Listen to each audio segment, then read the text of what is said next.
Hey everyone, and welcome back to our deep dive into the Scarlet Letter. If you missed part 1, where we covered the first 12 chapters, the link is in the description.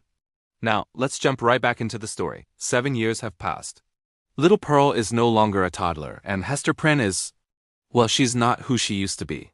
The townspeople, who once scorned her, now see her differently.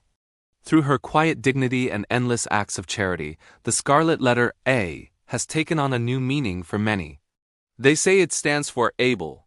Hester has become a pillar of strength and compassion in the community, a stark contrast to the frail and tormented Reverend Dimmesdale. Dimmesdale is wasting away, haunted by his secret sin. He fasts, holds vigils, and punishes himself in private. But his guilt is a poison that medicine can't cure.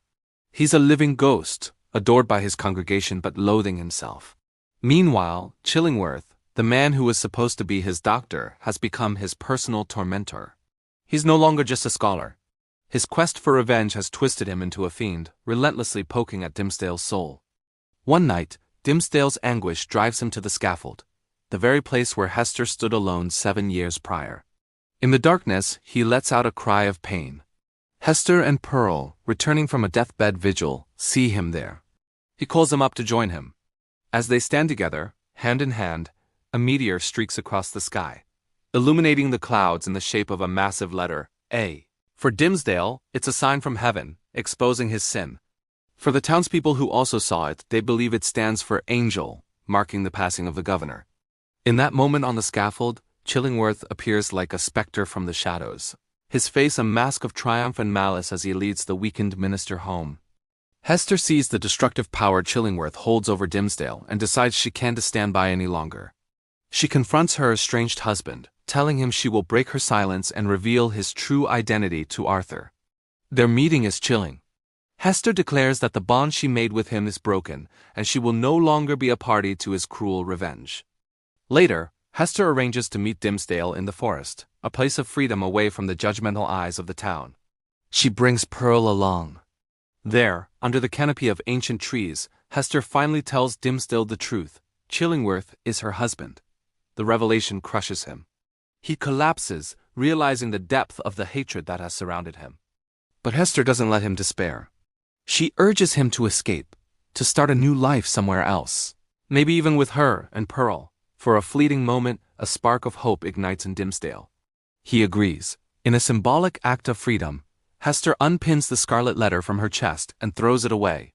She lets down her hair, and for the first time in years, her beauty and spirit return. But when Pearl sees her mother without the familiar A, she refuses to come near, screaming until Hester reluctantly pins it back on, picking up her burden once more. Their plan is set. They will board a ship to Europe in 3 days, after Dimmesdale delivers his final glorious Election Day sermon. Energized by this hope for a new beginning, Dimmesdale returns to town with an almost manic energy, writing a sermon filled with divine inspiration. The day arrives. The town is buzzing. Dimmesdale delivers the most powerful sermon of his life. The crowd is in awe of his holiness. But as the procession moves from the church to the town hall, he looks weaker than ever. He sees Hester and Pearl standing by the scaffold. Ignoring Chillingworth's desperate attempts to stop him, Dimmesdale walks to the platform, calls Hester and Pearl to his side, and turns to face the stunned crowd. He confesses everything. He tells them he is the sinner they should have condemned years ago. Then he tears open his shirt, revealing something carved or burned into the flesh of his chest. The crowd gasps. The accounts vary, but most say they saw a Scarlet Letter A, a stigmata of his own making. With his secret finally revealed, Dimmesdale collapses and dies in Hester's arms, his soul at last finding peace. Chillingworth, his purpose for living gone, withers away and dies within a year, leaving his considerable fortune to little Pearl.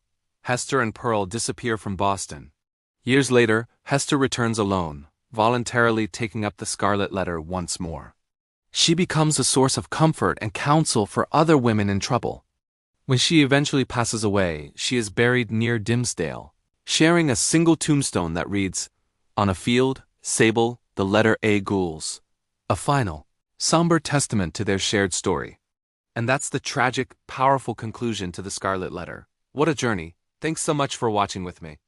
If you enjoyed this breakdown, please hit that like button. Subscribe for more literary deep dives, and let me know in the comments what book you'd like to see next. See you soon!